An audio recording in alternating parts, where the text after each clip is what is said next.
Hello from Brisbane. We have just streamed lessons in Dissent, and we don't have a big contingent here, but I think we're very engaged with the movie. So, well done. If anyone have questions, I want to, yeah, okay. Can I, before I give the microphone to Dr. Anthony Lee here, can I just say a few words? This is the second time I've seen this movie, this documentary. The first time was in Hong Kong last year, and I must say this time, after the umbrella movement and seeing the scene where the occupation zone was, it touched me even more than when I was seeing it last year in June. And can I just ask one question before I pass on to the audience? Avery, I guess this question is directed to you. One of the Arnaud was mentioning about the number of supporters standing behind the leaders. I was wondering whether you observe there are more people willing to step up, be they the supporters standing behind the leaders, or even standing in the front line post umbrella movement. I think there's a different layer. First of all, after the umbrella revolution kick-started, obviously there's a large number of Hong Kongers who previously did not really participate in much of these social movements. They may be a supporter, but they may be a supporter at their home. So after this movement, certainly there's a lot of young people especially that took direct actions and came out and participate in these social movements. Now, on the second level, whether there's a large number of people who step up their game rather than be a normal participant, but to actively organize themselves or engage in leading the movement, there's a few of them, but I still would like to be more of these leaders to come out. But you got to understand that with these social movements, it takes time. It is a process of engagement, empowerment. So the umbrella revolution from last year is a good start, and hopefully over the next year or two, there will be more and more students who came out and took on a bigger role take on a bigger role. Thank you. We've got a question from Anthony. Oh, thank you, Christine, for organizing this. Do you mind maybe standing closer so they can see you? Okay. Stand closer to what? To the camera. Oh, to the camera. Okay. Sorry, I'll just be really quick. So I'll do 3 questions all at once so that you guys can hopefully answer them quickly. So I'm going to go. So I guess the 3 questions are: firstly, what I seem to notice is that from the past, even the 1990s, the democratic movement in Hong Kong seemed to be kind of split, and I can understand that obviously you've got different people who are more on the left of politics and people are more on the right of politics. But I'm just concerned that I know that it's very difficult in a documentary like this to describe all the other people at the other side, all the other spectrum of politics. But I'm also concerned that in the Chinese culture, Chinese people tend to be very divided. And this question goes to both guests, Avery and Matthew. How do you see some of the older folks, people like Emily Lam? Do you think that they don't really have any more contribution? Do you think they're too much with their authority, or do you feel that they still have contribution? Because otherwise, surely her experience is still useful. Do you not think that's not the case? Otherwise, I just see that the Democratic parties in Hong Kong is kind of rather split. My second question is that I noticed that the protest against patriotic education is very successful. But yeah, on the other hand, the umbrella movement seems to seem successful, but yet never got anywhere. For example, it seems to even in the end divide people in Hong Kong. Is there something you have learned from that umbrella movement? Perhaps you can help in future movements? And my last question is mainly to Matthew. Matthew, have you actually approached the ABC in Australia about your documentary? I mean, people like Stephen McDonald was the China correspondent for the ABC. I think he'd be very interested in your documentary. So they're my three questions. I hope they're clear. Okay. All right. I'll try and provide 2 cents in first. I mean, I think the big problem, and one reason why I didn't focus on the older generation in the film is kind of essentially what if they, it sounds really harsh, and I don't mean to be divisive with saying this, but essentially the last 30 years, very little has been achieved in Hong Kong philosophy movement. And the older generation, what are they doing now? I mean, they're not really making much difference. They're not really engaging people. In fact, I think they've done a pretty good job of turning people off politics and turning the younger generation away from it over the last 5-10 years, because petty squabbles, hierarchical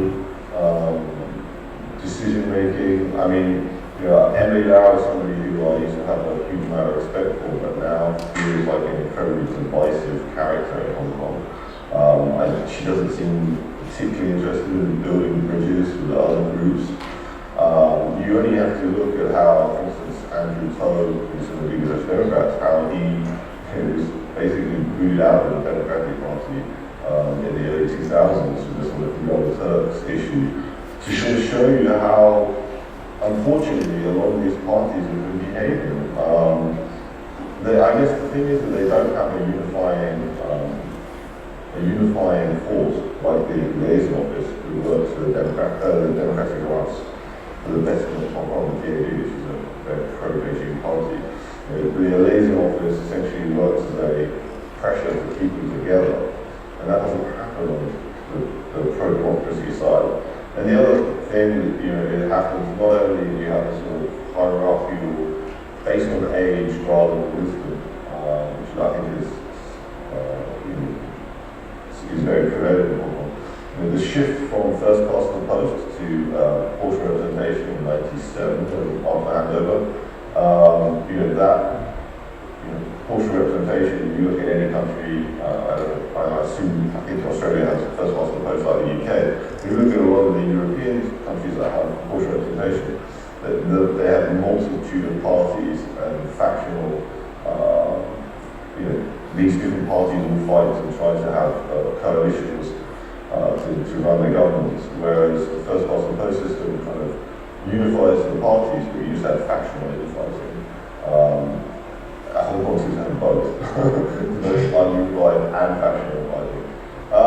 So yeah, I'm very sad because personally, I think that essentially Hong Kong needs the Democrats of all colours and all stripes to kind of get their act together, unify, to see the bigger picture, which is essentially, if you don't, the bigger picture is Hong Kong doesn't have a democracy, and fighting for it really should take precedence over all the other personal squabbles and infighting, which just seem like a shame a lot of the time. So, that's how I feel about it. And one of the reasons why we didn't include a lot of the older generation in the film was, when I first set out to make this film, I thought we were going to have, I guess, a kind of very BBC-style movie with lots of sort of interviews with all the various key players in the Hong Kong Royals movement. But it turned out that after meeting all of them, that whilst they were all very nice people individually, they didn't really have a huge amount to say. There wasn't going to be anything much more interesting to update what's happened since '97, because what had they achieved? Nothing really, and it was just going to be a lot of older people sort of talking heads, and I figured that probably wasn't going to be very interesting for you to watch. So, if nothing else, Joshua Wong and Marzai and the younger generation were doing things which cinematically were always more interesting.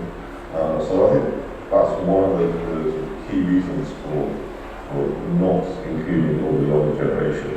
I think ultimately, yes, people like Emily Lau, they have a lot of experience which could be really useful, but they need to also fall into a position of standing in the background, allowing new leaders to come to the fore, and actually being willing to advise them without wanting to control them.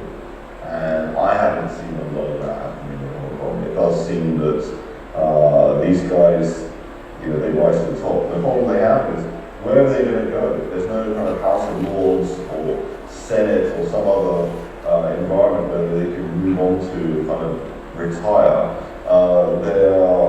This is what they've done now. This is their full-time job, and they kind of need to fill out their pension pots. So they're not stepping aside. I had a lot of respect for Martin Lee, but when he stepped aside, it felt like, oh my gosh, to do that was a really big deal. But actually, that was a really very brave move, and I'm not seeing a lot of other people in Hong Kong, a lot of other older Democrats do that. And I think the Democratic Party in particular really needs to regenerate. It's become very stale, unfortunately. And in terms of how I spoke to ABC, no, I don't know anyone there. Hopefully my distribution company in the UK is doing that, but if you know someone at ABC, then please put me in contact with them. Sure. Alright, let me give my 2 cents and try not to be too harsh.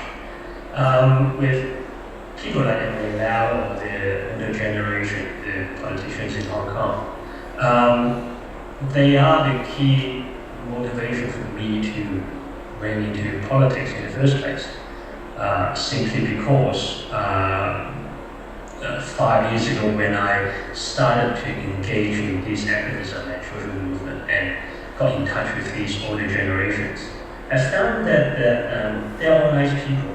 They've done their part in the 80s and 90s, but after all these years, they sort of lost their strength or their will to be a true opposition, to fight. They are more content to be the token oppositions in Hong Kong. And sometimes it may be fine, but in this current situation, what we are facing is there's a huge generational gap in Hong Kong politics and activism in general. Say for example, in the Legislative Council in Hong Kong, most of the pandemic legislators are over 50s, if not over 60s. I think there's none in their 30s. There's 3 of the 27 pandemic legislative members are in their 40s only. And that's just, they do not have any succession plan. And as such, their way of thinking, how they approach the topical issues, how they mobilize the public, it becomes a very traditional 80s styles, whereby the leader, the elderlies, will tell the publics, the supporters what to do, where to go, how to participate, and then we will just all clap hands and go home at the end of the event. Whereas this is obviously not enough to exert enough pressure to the Hong Kong government, let alone the Chinese government. So, in short, I think this umbrella revolution, or actually the rise of scholarism, shows that it is time for Hong Kong to change and for the pandemic to change. Now, with your second questions on the divisiveness of Hong Kong, especially after the revolution, sadly, it is inevitable. Now, but I've got to stress the point that the demand for universal suffrage, for a free society, for equal participation, it is a majority view in Hong Kong. So it is not a minority view. But what we see in terms of the divisiveness is, and the main responsibility is coming from the Hong Kong government and the Chinese government, is that they try to widen this divide, which in reality is not that big, so that the various fractions in Hong Kong, they will spend time fighting with each other amongst the pandemics, between pandemics and the pro-Beijing camps, and just basically just causing constant noises, constant distractions, which resulting the fact that it distracts from the general public to focus on the core issue, that universal suffrage is a very fundamental, basic, simple demand. And there's no logical or valid reason why we cannot have that in Hong Kong right now. So we are still trying to tackle that issue. But again, when facing with a huge, very well resourced and financed media apparatus from the probation camp, and the lack of resources and the lack of young leaders on our side, it's going to be a tough fight. I also think there's one other point there. I think it's very important not to confuse or see or think that the umbrella movement and the anti-national education campaign or Article 23 are similar. Basically, Article 23 and anti-national education campaign, they are more similar in that they are the government trying to push a more repressive measure on Hong Kong, and Hong Kong people standing up and fighting back to achieve the original status quo. So essentially, in those two issues where Article 23 was shelved and national education became optional, we just went back to the status quo. Hong Kong people were happy with the status quo beforehand. So the Hong Kong government or the Chinese government, they didn't gain any ground, but they didn't lose any ground. And I think that's the key issue. They didn't lose any ground in this fight. Whereas the umbrella movement was a situation where actually the Hong Kong government, or at least the Chinese government, was rather reluctantly allowing universal suffrage, which was kind of them losing more ground than they might like anyway, right from the very beginning. But they figured a way of controlling it so that they weren't going to really lose any ground. But the Hong Kong people wanting more, wanting a progressive measure. And I think it needs to be seen as that this is fundamentally different from what happened in the past. So there was no pressure relieving measure where you could say, okay, we'll go back to the original status quo, because Hong Kong people have quite clearly rejected the status quo of having a small circle election of 1,200 people voting for the chief executive. So if you look at it like that, and sort of realise that actually this is a situation where if the Hong Kong government or the Chinese government had backed down and allowed what the protesters were asking for, they would significantly lost ground.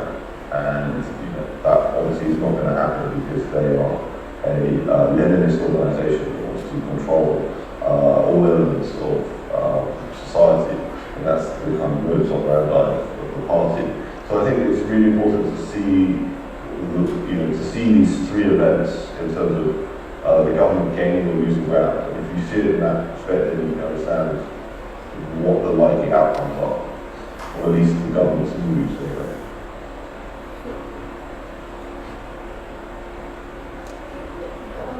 Yeah, thanks David and Matt. My name's Horace.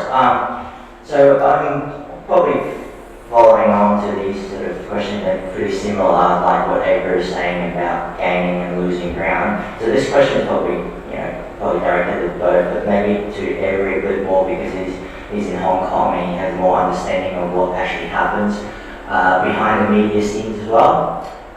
So in a couple of months, the legislature will go and vote for the bill to change the how the chief executive will be elected. And as we all know, pandemic Craig's got enough votes to veto it. But my question is, what do you think of the chances of a few members of the Democratic of changing sides within, the next few months?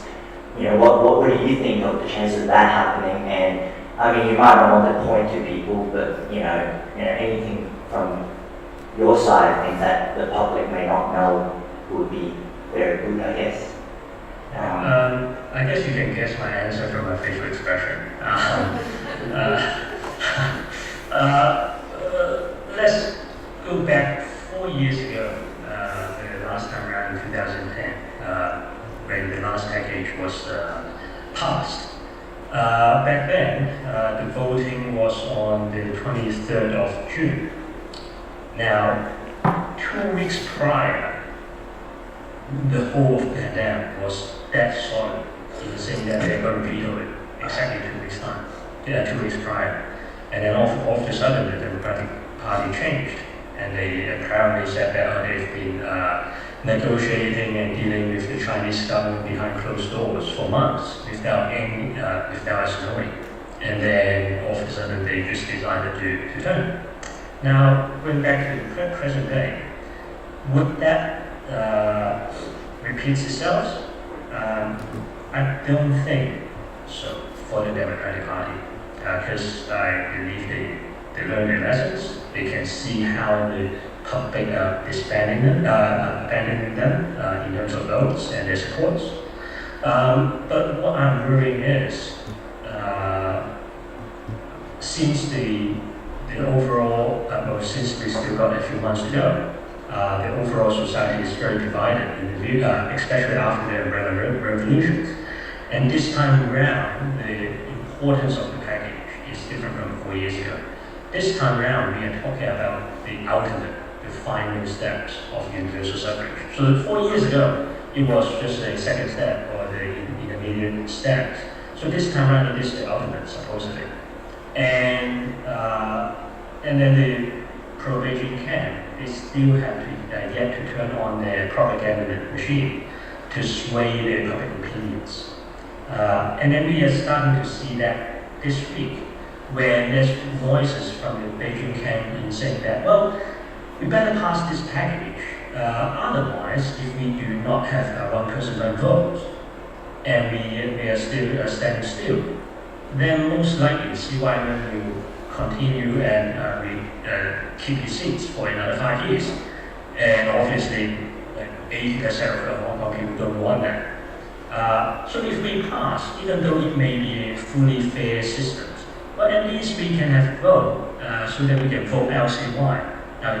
They didn't say who's going to be stepping in. So they're going to try to play this game to sway the middle ground people in saying that, well, if you just look at the immediate results, well, anyone is better than CY, so maybe we should pass the package without understanding the underlying track of passing this ultimate Iranian democracy package. Now, with this public opinion swaying, what I'm very, very, very concerned is that the pro-Beijing camp only needs 4 votes from the pandemic camp. And well, I can count those 4 votes for you, but you can just go to Wikipedia and search the functional constituency people. Because they are not answering directly to the Hong Kong people. The few individuals, they keep on stressing that they are answering to their constituencies. And from their background and from their track record, they tend to be conservative in general anyway. And in my opinion, sometimes more conservative than Democratic Party. So, for me, realistically, I do not see any of that over the next 2-3 months, unless the Communist Party topples. I don't see that we can have a real democratic package that we can pass through. So our key role is to ensure that those 4 votes won't go to the other side. Simply because once the package as it is now passed in the next few months, that's it for Hong Kong. Because knowing the Communist Party, 5 years later, all they will say is, well, according to basic law, we've already implemented Article 45. It is the ultimate universal suffrage. That's it. Period. You guys got votes. That's it. That's the definition of democracy. So, yes, I'm very, very, very worried. Okay. Yeah. I mean, I had lunch with somebody in Los Angeles a couple of weeks ago who's very close to some of these people in Hong Kong who might be the flip-floppers. And he actually said something which was quite interesting to me. He said he thought that the initial plan would be vetoed, but some minor adjustments to it, and very minor adjustments, then make it get passed second time round. But those minor adjustments are not enough to actually really bring any genuine differences. So it's quite interesting what's probably going to happen, but doesn't look hopeful. Thanks, Adrian. Adrian, well, good luck in trying to secure those 27 votes together. I'll be closely watching over the media. Just one quick last one to Matt, probably. Have you ever thought of producing? So this is a documentary. This one that we just watched. Ever think of producing something more storyline based, a bit fictional, but with a real background? So that you can have a larger audience base and allow more people to understand the situation in Hong Kong and to attract more attention that way. Ever thought of producing something like that? Yeah, I mean, that's kind of what we're trying to do at the moment. Essentially all these things come down to money. And how much money you have allows you to then do different things. Fiction always costs so much more than documentary just because you have to pay actors and then normally a larger crew. But I think the next one that I'm working on at the moment is kind of a sort of somewhere hybrid between fiction and documentary in that it's real, it's true stories, but it's not. But it's filmed as one like film a fictional story in terms of dramatic narrative. So that's what we're working on at the moment. Hopefully we'll film that later in the year. Right, thank you. Anyone else? Comments or questions? Got one more in the front, and then we may have to wrap up. Just a quick question too. I'm a student from China, and I also concerned on the democracy movement in China. So my question is, do you think currently the democracy movement in Hong Kong will have influence to mainland China to also change the situation in mainland China to make mainland China a more democratic country? Thank you. It is actually a very tough question to answer. In my view, the democratic movement and progress in China and in Hong Kong are interlinked. There's no questions about it. Now, sadly, because of the information barrier, the embargoes, the heavy-handed oppression in China on the dissidents, it is hard for Hong Kong to influence the democratic movement in China realistically. However, I see our role in Hong Kong as a spark, a catalyst of the democratic movement in China. Because knowing history, whether a democratic movement can succeed or not, it depends on the numerous number of factors that is completely out of any one of those stakeholders' control. Now, our role, all we can do is keep on fighting, keep on making these sparks, and in hopes that when the stars align, one day, one of the sparks will ignite a small fire in China, and that fire will grow. Now, what we have been facing, the difficulty is the Chinese government, the Communist Party, they've learned their lessons from the Tiananmen Square movement. So what they have been doing over the past 20 years is zero tolerance. Whenever they see a spark, or even it's not even a spark, whenever they see there's matches, lighters, any potential, slightest potential possibility that there may be unrest, they will clamp down with their hands closed. For example, the Nobel Peace Prize laureate Liu Xiaobo, all he did was a very conservative academic written a paper on a moderate modernizations and reform of the Chinese political and social and economic structure. Very modest, very conservative. in my view. But even an academic writing a paper without any public support or mobilizational or organizational capability, they jail him for indefinite. That shows the difficulty that the Chinese people, especially the activists, are facing in China. Now, the optimistic atheist hope that because of the economic structure and the political structure in China, we just have to wait and keep on fighting until it reach a pivotal breaking point. And by then, we will see what happens. So it is a very complex issue, and I can talk for hours, if not days, on the effect of Hong Kong's movement to China. And secondly, it is a two-directional interaction. Whatever happens in China in terms of democratic movement certainly will affect, or actually to a much larger extent, affect Hong Kong. Yeah, I pretty much concur with everything anybody said there. I think one of the kind of big problems is that there's not any obvious leader or any potential democratic movement in China, because as we said, any even matches of a potential spark can clamp down so quickly and soon. The other issue which is interesting is China seems almost like a generation behind Hong Kong. So the kind of younger generation in China who are benefiting from these, China's increased prosperity, which is obviously a great thing.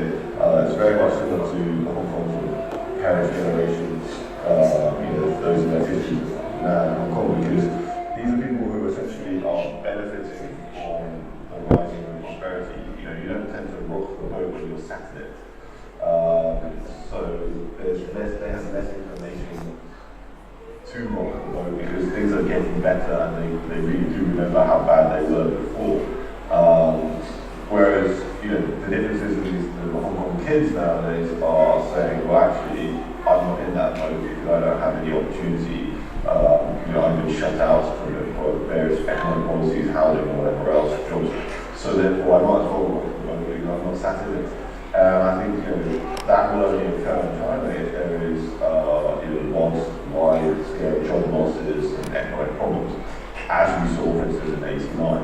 So I think a lot of it really depends on the Chinese economy. I think the Communist Party knows that. That's why they're so desperate to try and keep it going along. And there's a lot of there's so little transparency in the Chinese economy. There's so many question marks that people just don't know about.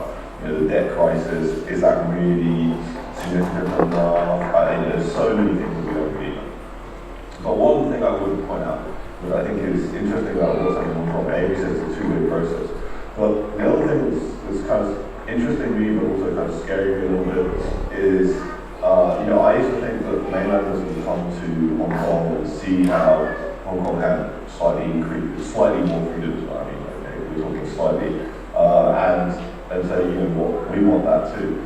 That this is something that we want as well. But actually, what's been happening recently in Hong Kong, we're probably aware of, is a series of very anti-mainland protests, which, whilst maybe addressing genuine issues in terms of power trading and huge amount of visitors coming to Hong Kong, are being done in a very coarse manner, and essentially blaming the mainlanders themselves. And of course, it's not their fault. They are just visitors of Hong Kong. The issue, the problem should be resolved at a political level, both by the central government and the Hong Kong government. But instead, you're getting this awful kind of Hong Kong protest where they're calling mainlanders locusts and it's all pretty nasty. And that's not a good thing really for helping mainland China have increased democracy or even Hong Kong, because you then setting up Hong Kong as racist mainlanders, and essentially it is all one country, and if we're going to, as Amy said, have democracy in Hong Kong or in China, that both things are fairly interlinked. So actually this is kind of playing into the hands of the Communist Party again, because it's dividing people and who they're fighting amongst themselves rather than seeing who the real culprit is in all of this problem. So I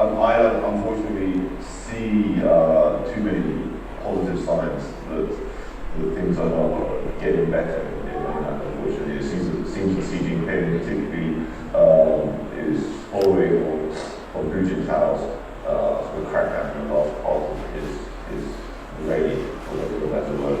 And I'm not seeing any positive. However, you probably have seen that David Shambo article in the Wall Street Journal last week, where he sort of talked about the cracking up of the Communist Party.